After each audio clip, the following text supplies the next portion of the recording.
Hey everybody, what's going on? I hope that your week is starting out great and you're starting it out with me, or at least, Tuesday, whatever, whenever I get around to this loading and getting posted.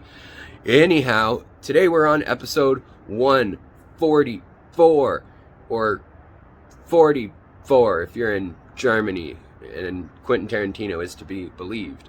Anyhow, we have an interesting week of events and new discoveries for you guys. I tried to keep it a little more optimistic this week other than one episode.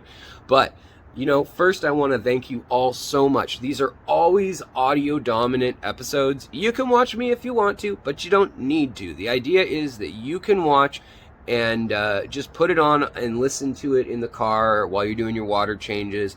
And there are 4 episodes a week, so you get 16 to 20 every month, and you get them all at once, all in, say, a 20 minute to 30 minute video, if you're one of my supporters. And what does it take to be one of my members on my channel? It takes $1.99. That's as cheap as I could make it. It's always going to be that cheap. I want to include everyone. And if you can't afford it, I'm not mad at you. I get it. It's all good. But we're going to start off an interesting story about Goldfish. And I just want to let you guys know that it is your support, along with the ad revenue, but really these memberships are helping enormously in giving me the time to do research and to look through new papers and journals and to subscribe to them, which is expensive, and why we don't do visual presentations on this show that usually is featuring academic journals, because they'll sue studio me. But today we're talking about Goldfish, and I want to thank you all for being here and being a part of this. But we have a new study coming out of Oxford and Cambridge. Actually, it's just Oxford. So we have a doctor by the name of Adelaide Sibu, and at the biology department at the University of Oxford, she said that we have now robust evidence that the goldfish can accurately estimate distances and show that they use optical flow and intellectual power to do so. These results provide a compelling basis to use goldfish as a model evolutionary system when investigating other evolutionary systems of animals and organisms. This is indeed a fine mechanism underpinning their system, and their cognition, as well as processing of thought in vertebrates, is not to be underestimated. Basically, goldfish aren't dumb. We're going to use the way they see things and the way they judge distance to learn about how other things do it. And you know how it's getting funded is basically defense departments and also AI, so self-driving cars, drones, things like that. They want to know how different ways of judging distance without being told from a satellite when they're cut off from that info, and how to stop, start, how to move, what's aerodynamic, what's not. We'll get there later in the week. But basically what researchers did here is they built a tank, and they started a routine where they would pretend there's an acrylic racetrack, like a drag strip, not a circular racetrack, but a big long line of acrylic tank, like 10 feet long. And anywhere along that line, when a red light would come on or when a noise would sound like a horn or a beep, they would give the goldfish a treat to turn around and go back to the start, or to stop, either or.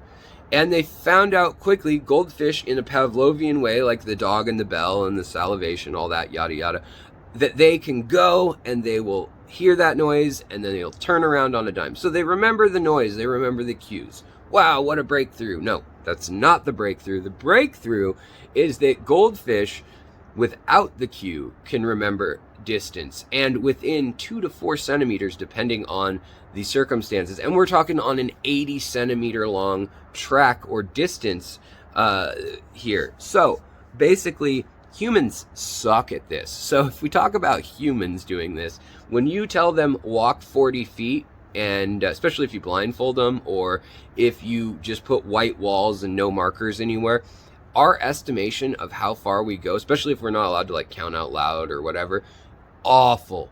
awful. We're terrible creatures at this. But these goldfish are like pros, and we were trying to figure out what the heck, how. So the way humans see is we have two eyeballs, most of us. Some of us have more or less, I guess. No, we don't have more. Some of us has less. But with two eyeballs, you've got overlapping fields of vision, and then you've got depth perception. Well, depth perception and how quickly you're moving and the awareness of where your body is in this equation allows them, any animals like predators and humans, to see with that the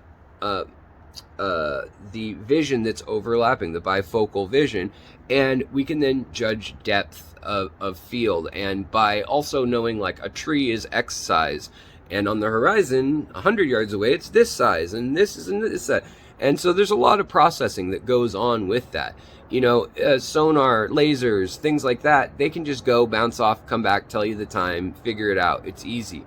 But most animals other than like bats and dolphins don't use that system. And so they were wondering, goldfish, especially the kind with the googly eyes all the way on the side of their head, no overlapping bifocal vision, what is it that allows them to know the distance? So in this track where they were so expertly being trained to go to 70 or 80 centimeters and then turn around based on memory and a cue that they got fed back at the finish line, they were wondering, okay, so these goldfish are like 4 to 6 centimeters long, maybe 8 centimeters, some of the bigger ones.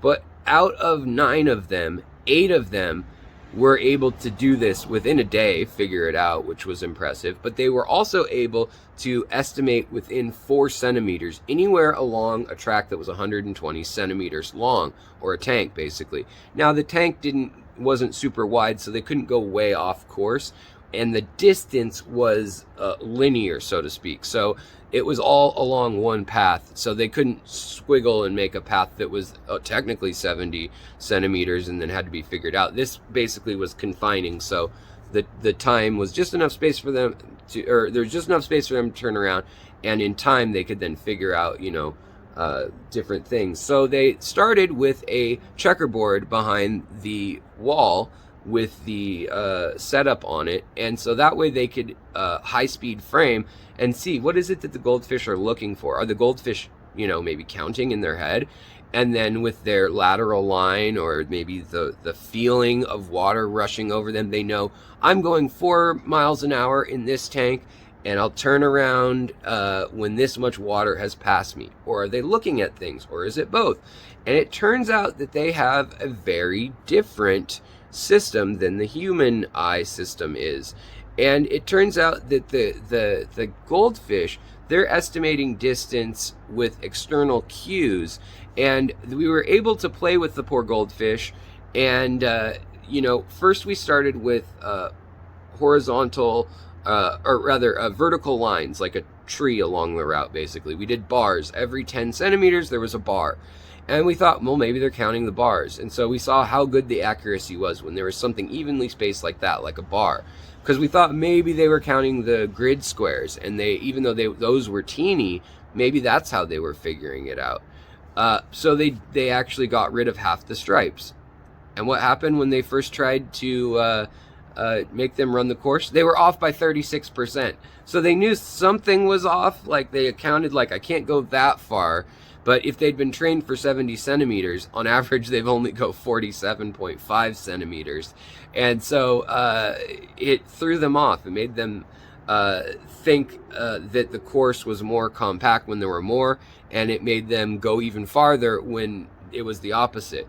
So what they're using is something a little different than we use with the binocular vision.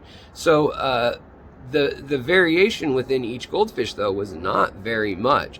And the optical patterns in their field, whether it was plants or pictures of things that, you know, all sorts of symbology, didn't matter. They just needed visual cues of, okay, I passed this thing, I passed that thing. That, being able to see something beside you that changed, didn't work with pinstripes going horizontally, but they were able to tell with any sort of imagery to the side of them how fast they were traveling. Just like the motion blur out the window in your periphery, it's almost like they're counting that, and they know spatially by that. And so it's different because they're using the frequency of spatial and visual inputs to estimate distance when choreographed with time. So they're having to remember, I have this set time to go, which means this distance.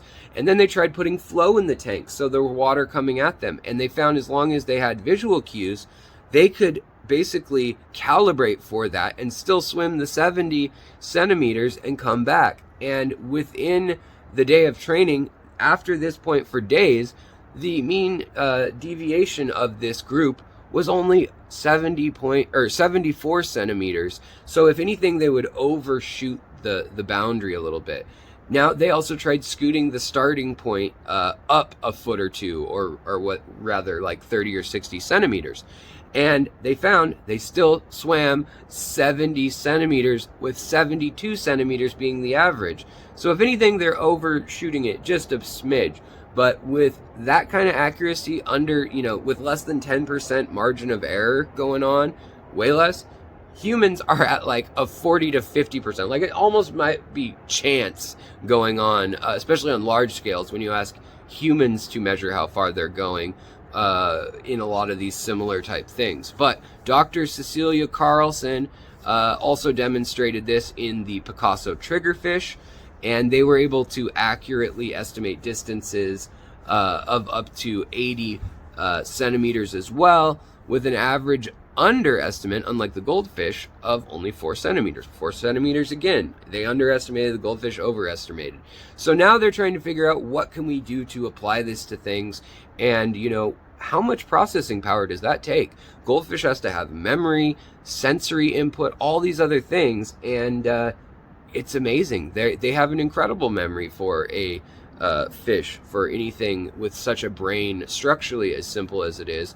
They sure can remember a lot, from people's faces to things that scare them, to when feeding time is, to danger, to all sorts of things. So it's just wild. Other goldfish individuals and so forth.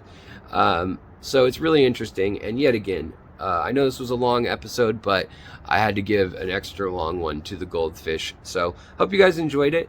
Thank you so much for supporting this. If you want to become a member and you're not yet, and you're still here, so you're still enjoying this first of 4 episodes, still listening, just go to my channel, click the join button, and become a member for $1.99. You can join for more if you want or whatever, but $1.99 gets you these episodes in the community tab ahead of everyone else all at once, and in an audio in the playlist that says audio / podcast dominant. That's where you can find all the episodes up through the episode we're at now, and we'll be making them pretty much every day but Wednesday weekly, and they're on the Aquatic Morning Show also. So if you're watching there, it's good to see you guys. Hopefully I'm in chat hanging out, and I hope you guys all have an excellent day regardless. You're all so important to me, and just watching, being a part of this, just listening means a lot to me also. So hopefully the podcast, literal podcast format of these episodes will be up sooner than later. Thank you so much. Have a great week. I hope this is a good start to it, and I'll talk to you next time. Back to you, Jess and Skipper and Doc, or whoever's on the Aquatic Morning Show today. I'll talk to you later. Bye. What's going on? It's Alex Williamson again, and we're talking about cod speed, my friends. So this is about biomimicry again, figuring out how animals do things and trying to copy it for our own devious needs. And this one has to do with aerodynamic and hydrodynamic flows of codfish. So, according to Dr. Paul Griffiths at Aston University in England again, they are utilizing a naturally occurring drag reduction method that is a part of the cod's body, a wild cod out in nature. And cod actually use this slime coat, as well as their scales, their fin arrangement, and the pattern of how they swim, to keep a fast speed. Same with tunas, marlins, swordfish, all that kind of stuff. They use these little tricks, whether it's how their scales are or how their slime coat repels water. So that slime coat is, yes, it's going to be their immune system oftentimes, and a way to make sure that their pathogens and things are kept away, just like our nose runs. Their slime coat can get slippery. It helps them get away from predators. There's a whole range of reasons why it's important. But with this new research, they have set up the goal of using the natural properties of cod in particular. They're going to look at tuna and marlin also, but they're harder to study. So cod's first, it's cheaper.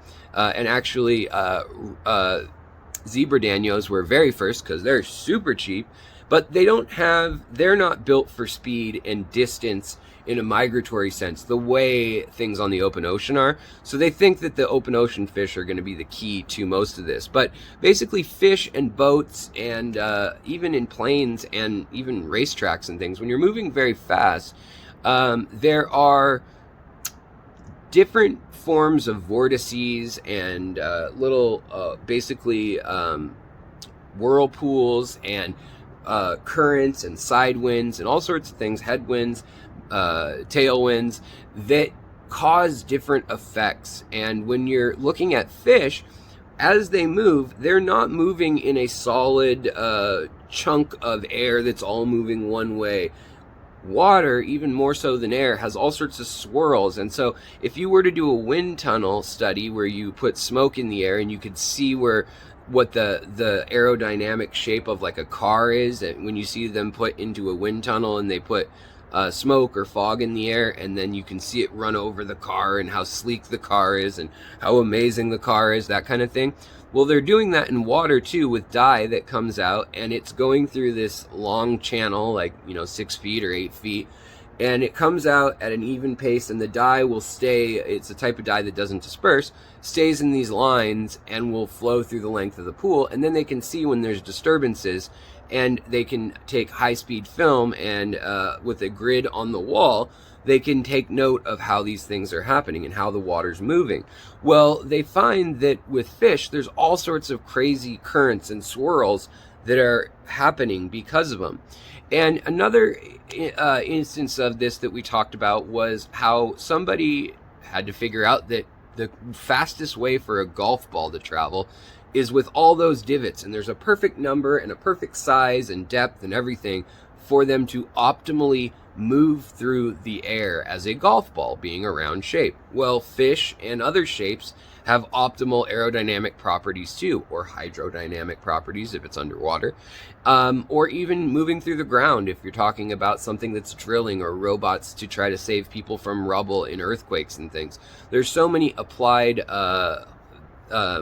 purposes and tasks that this could be used for, that it's pretty interesting. And they found that by studying those little vortices and the little interesting currents and subcurrents that are formed just by the way the scales overlap, by the way the fish flexes, by the way it moves, and specifically by what its slime coat is made of, and the fact that some fish alter their slime coat while they're moving. Like they'll create a slicker slime coat that's hydrophobic, that helps them literally slip through like a knife, cutting through water quicker, literally pushes behind them and keeps them going. Well, the same thing can be applied to planes, to submarines, all sorts of things. And so they're studying it, and it's pretty fascinating how this will apply. And it's utilizing the naturally occurring drag reduction methods that evolved, because millions of years have been at work. And now the professors at the Applied Mathematics and Physics, Physical Engineer and Science Department, in league with Cambridge, Oxford and Cambridge, and a few other schools, they're going to be working to both make a synthetic slime coat to make things go faster underwater, and they're also going to be looking at the actual physical structure of fish, which they've been studying for a long time now. But the slime coat is what is in debate or study, I guess, what's under scrutiny, I should say, this time around. So there's kind of an interesting study, and more of it is like what they're proposing to do in the next few months, and the fact that they've observed this phenomena coming out of biological journals, and now this is the humans using those observations for something useful in order to improve technology. So I hope you guys liked that one. That's all she wrote for today. Again, it's linked in the doobly-doo in the community tab. And I hope you guys have a great day. I'll talk to you next time on Fishtory, on the secret history living in your aquarium, and on the Aquatic Morning Show. Talk to you next time. Bye-bye. What's going on, everybody? It's Alexander Williamson, or Alex if you want to be frank, but I don't. I want to be Alex. So, episode 146 of Fishtory, new research compiled by the Journal of Scientific Advances and researchers from CSIRO, or rather CSIRO University in Tasmania, have come out with some interesting lists that are rather a bummer. And that is, they looked at 451 commercial fishing vessels from 7 different westernized countries, basically Europe, America, and Australia, New Zealand. And then they came up with a check sheet of over 600 items on board, and then they saw what they left with when they went out fishing for a season and what they came back with. And, you know, for years, scientists have been trying to figure out how much junk there is in the ocean and where it comes from, who contributes it. And we know for a fact that oftentimes big creatures like whales, like sea turtles, like sharks, they get wrapped up in nets. Some of these nets are like 5-6 miles long across, and they put weights down to the bottom and they pull them behind several boats. And others are small, some are crab pots, some are sang nets across rivers. And they just want to know, like, how much of this stuff, including rope, weights, hooks, fishing line, all that stuff, from the small scale fish industry, which is really more people rod and reel, or a bunch of lines hanging down like a trot line, or the more intensive trawlers and big ships that you know, go out and process for months, then freeze stuff in the hole and come back. And they checked in with those 451 sources, and boy, howdy, is it not good what they lose on average. So, in particular, here is the list. So, researchers interviewed the crew on all these vessels at the beginning and the end of the commercial fishing year. They also made this kind of hidden, so it was basically like, oh, here's an inventory of how much fuel you use, how much this, how much that. And that way they wouldn't necessarily be like trying to fake it to make it sound like they didn't lose as much or fudge the numbers.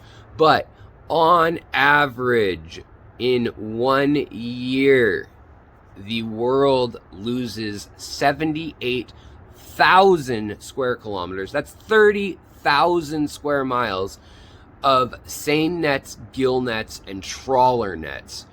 That is the thick netting that catches anything in its way.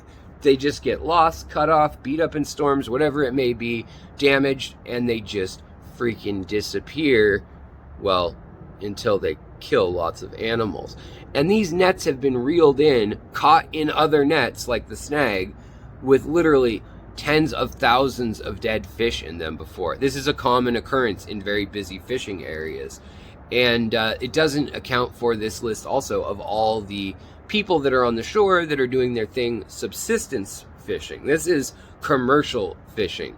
So let's continue down the list. We got 30,000 square miles of seine nets, gill nets, and trawler nets.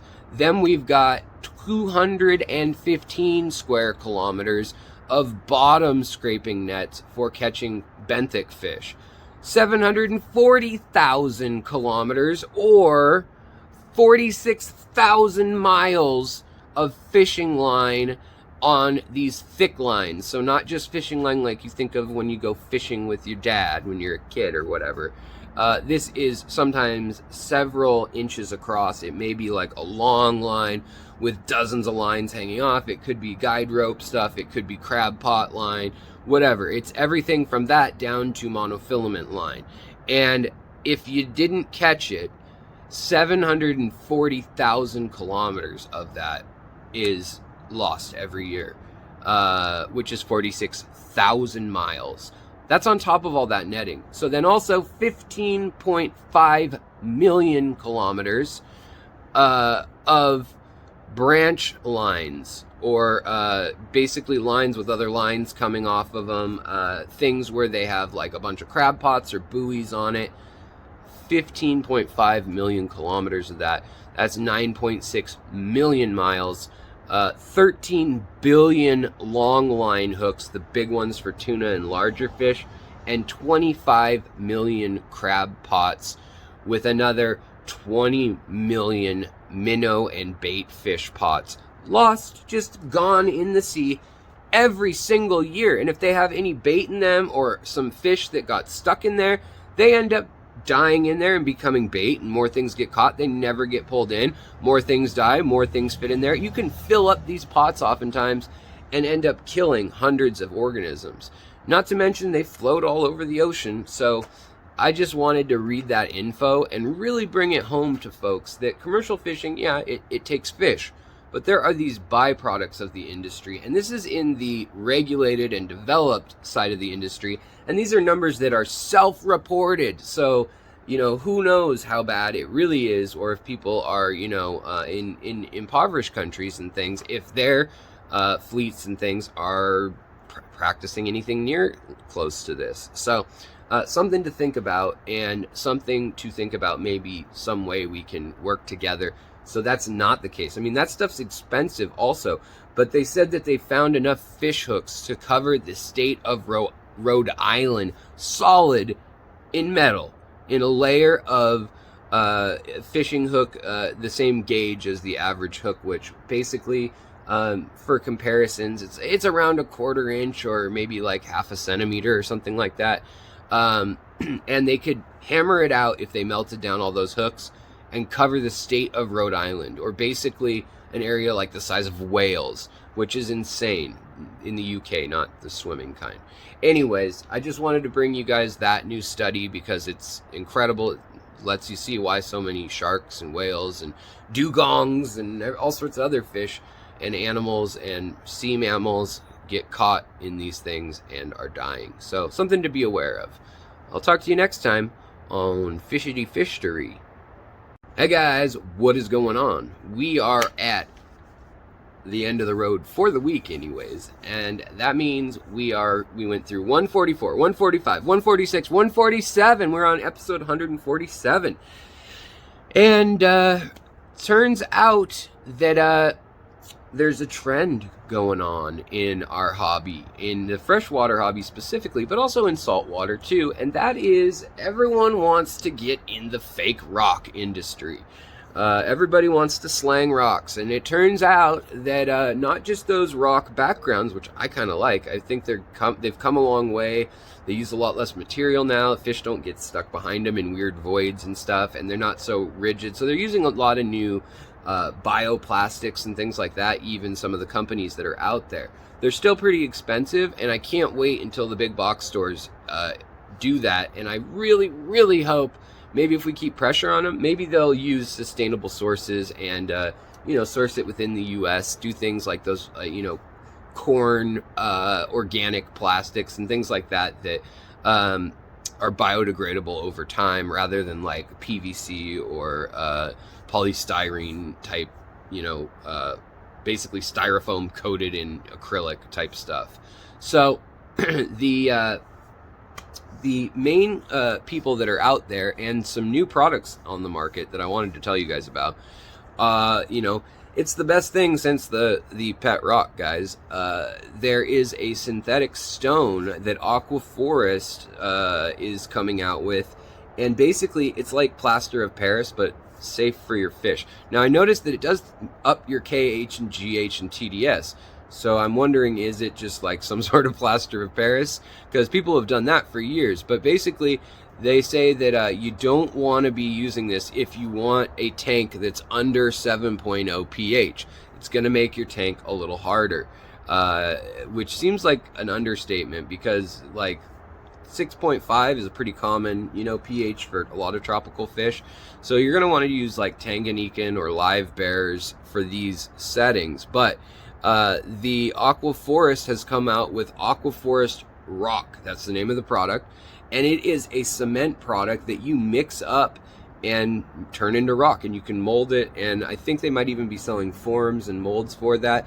And then they also will be selling it rocked up, and it's soft enough that you can take a hammer or a chisel and kind of break chunks off, and then you can actually form up more of the powder that's in the mixture, it sounds like, and kind of pat it on and build it out the way you want it. So it's basically like clay, or cement essentially, for your aquarium. Now, I don't know how heavy it is, but it says it is somewhat porous, and in the regards that all cement is, and so I'm assuming that it's also really going to be good for biofilm growing, just like live rock. And in saltwater conditions, you want rock that has little crevices and cracks. Yeah, so they have another product that they're going to be releasing through Aquaforest, which is going to be what's the name of it, guys? I have to look real close. I'm sorry, but they've got the Aquaforest rock, and then they've got another one that is Scape, and that one is supposed to be a marine grade cement / glue or fixative, and it says perfect weight to volume ratio. What does that mean? Who knows? Faster maturation of your tank, I believe that one. Perfect media for bacteria settlement, that's kind of what I was saying. And no hitchhikers like parasites, things like that. Also, it is a buffer for your KH and GH, which also I inferred. It's only ecologically safe pigments and pure compounds and components. All that doesn't mean anything. Arsenic is ecologically pure and natural, so I wouldn't say much about that. But if you want to go look at it, Reef to Rainforest, Amazonas magazine has a thing on it. Also, Petco, PetSmart, they've both been getting into that space and selling hardscape. Booth's Plant, all sorts of shrimp sites. Everybody's been selling rocks. They've been selling the Dragonstone. They've been selling this. They've been selling that. People have been using the gray stuff, foam, and expanding foam things, and making their own vivarium, riparium, and aquarium backgrounds and stones and breeding arrangements and things, decorations. But I would love to see a continuation of this, and maybe if we could get one where it's like fire it in your own oven, air dry kind of thing. I don't know any of the details on the Aquaforest stuff, but regardless, it seems like everyone's making an effort to move towards this, and I think it's only a good thing for the hobby. Now, they need to work on one that's neutral and still porous, in my opinion. Maybe they could crush down some like igneous rocks, some pumice, some basically lava rock, if you could think of it that way. Crush that up. Maybe you can put some sort of binder in. Now, cement itself always tends to be has active limestone in it, and thus it throws off your water chemistry if it really is a true cement. So that is kind of what they're saying, I think. It may not be as large of a component as in normal cements, but interesting fact, the Romans and Greeks, the Greeks after their peak, but the Romans during their peak, as well as the Carthaginians, the Egyptians, the Israelites, and the Palestinians, they all knew how to make, Assyrians, Turks. Okay, did I leave anyone out? I hope so. Anyways, they all knew how to use concrete that dried underwater, so it cured underwater and quickly. So that's another thing, is like, how quickly does it work? Sounds like it's within 20 or 30 minutes, which is pretty cool. That's really fast settling time. On the other hand, you don't have as much time to kind of work with it, but let me know what you guys think about that. And I just want those backgrounds that are like light and cheap and don't have any voids for fish to sneak behind. Maybe smooth enough that you could, or tough enough you could use a Brillo pad or something and get the algae off of there eventually. But I think those are awesome. There's some real high-end ones that look great, and I just would love to see those come to the hobby because they're cheap to make. Once you make the mold, it would be very cheap to make and sell. So yeah, I think that's something we'll be seeing, and in my trend report, which I do every year, you'll definitely be hearing more about this and a whole bunch of other products that you see coming out in everything from boutique shops to big box stores to online only, direct to customers type stuff. So we'll talk all about that this year, probably in November, in my episode where we talk about industry trends and things to expect in 2023. Thank you so much. You guys made it to the end of the week, or you watched it all in one binge, and you live fast and leave a pretty corpse. So I'll talk to you guys later. I hope you have a good one. Take care and goodbye.